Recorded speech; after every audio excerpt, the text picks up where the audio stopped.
యెరూషలేం గుడికాడ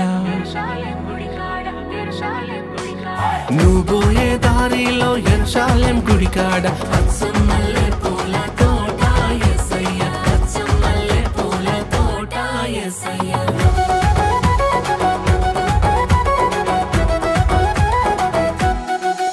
అటు తూర్పు దేశపు జ్ఞానులు